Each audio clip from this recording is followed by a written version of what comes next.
अदालगुरियाव फैनानै मिटिं खालामनो मोननानै पार्टी वार्कारफोरजों एखेलगे मिटिं खालामनो मोननानै जोबोद गोजोननाय मोनदों आरो आं जिखिनि नुदों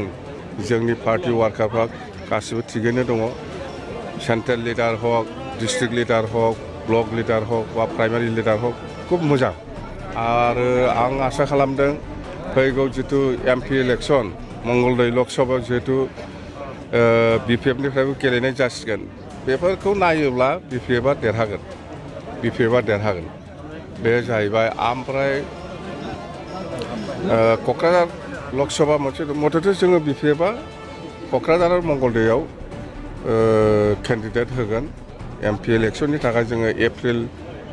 एप्रिलनिफ्राय फिल्डआव ओंखारगोन जोङो दा ब्लक हाबगोन नागिरदों डिस्ट्रिक्ट वाइज आरो ब्लक वाइज जों मिटिं खालामगोन बेनि उनाव जोंनि माबाया पिक्चारा क्लियार जागोन जोङो एक्चुअलि 15 बोसोरानो जोंनि टाइमा 2 बोसोरा ओरैनो मा होनो बेखौ 2 बोसोरा माबा मोनदों जोङो एडहक माने जास्ट बिटिसिखौ थिग थाक खालामनो थाखाय 2 बोसोर जोंनो जास्ट नमिनेटेड एमसिएलए होनानै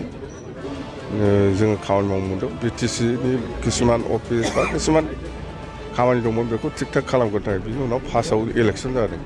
फार्स्टनिफ्राय 15 बोसोर 20 सिम जों दङमोन 20 सिम बे 15 बोसोराव जों बहुत खामानि मावदों जोंनि खामानि मावनाया ओरै जोंनि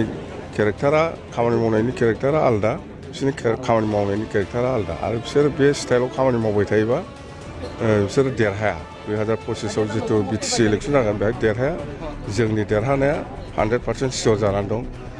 आरो जोङो जोंनि सुक्ति मथे बिटिसि सुक्ति मथे जोङो फ्राय इमप्लिमेन्ट जाजोब्बाय जोंना एयारपर्ट बिदोंमोन जोङो एयारपर्टखौ बानायनो हाबाय एयारपर्टआ चालु जाबाय नोङो गुवाहाटी रुपसि केलकाता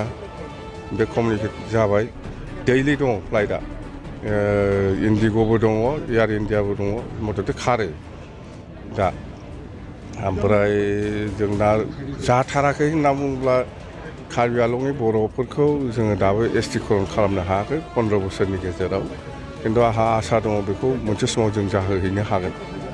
आरो बियो जोंनि जेनो डिमान्ड आरो मोनसेया जाहैबाय इन्ड' भुटान नेशनेल हाइवे बियो सुक्तियाव गैया खिन्थु जोंजों खुगाजों खुगा रायलायनायाव जोङो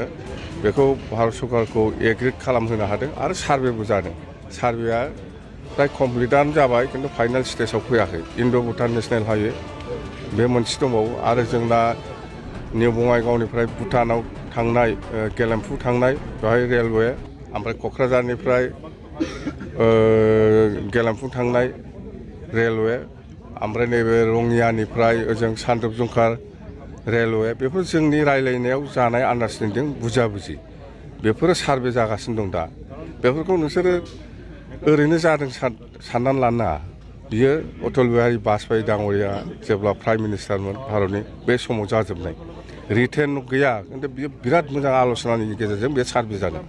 रङियानिफ्राय सानद्रुप जंखार बे रेलवे बे सार्भे जागासिनो दं नोंसोर मिथियाखै ओमफ्राय क'क्राझारनिफ्राय गेलेमफु भुटान बेबो सार्भे जागासिनो दं जागोन 5 बोसोर 10 बोसोर उनाव बेफोरो खामानिया आराम्भ जानो हासिगौ ओमफ्राय जों मावनो हायिया बेफोर आरोखि बेफोर थालांबाय आरो जागोन बेबो कार्बि आंलंनि थाबाय सुक्ति हिसाबै जों दा बेफोरल' आरो जों जुदि सरकाराव फैयोब्ला नेक्स्टआव अदालगुरियाव मोनसे बड'लेण्ड इउनिभार्सिटि केम्पास जागोन बेखौ सिन्था खालामनांगौ गैया आरो अदालगुरियाव जोंहा गोदोनिफ्रायनो बड'फा उपेन्द्रनाथ ब्रह्मनि समनिफ्रायनो एग्रिकालसार कलेजनि गोनांथि दं होननानै अदालगुरियाव बुंदों जों 15 बोसोराव हायाखै बेखौ जों खालामगोन जोङो मेडिकेल खालामबाय जोङो इन्जिनियारिं कलेज खालामबाय CIT खालामबाय मा खालामदों मा खालामाखै जोंलाय लामानिफ्राय आराम्भ खालामनानै बेफोरखौ बुंनानै फोजोबनो हाया मथथे जोङो बहुद सेस्तायाव दङ दाबो नेक्स्ट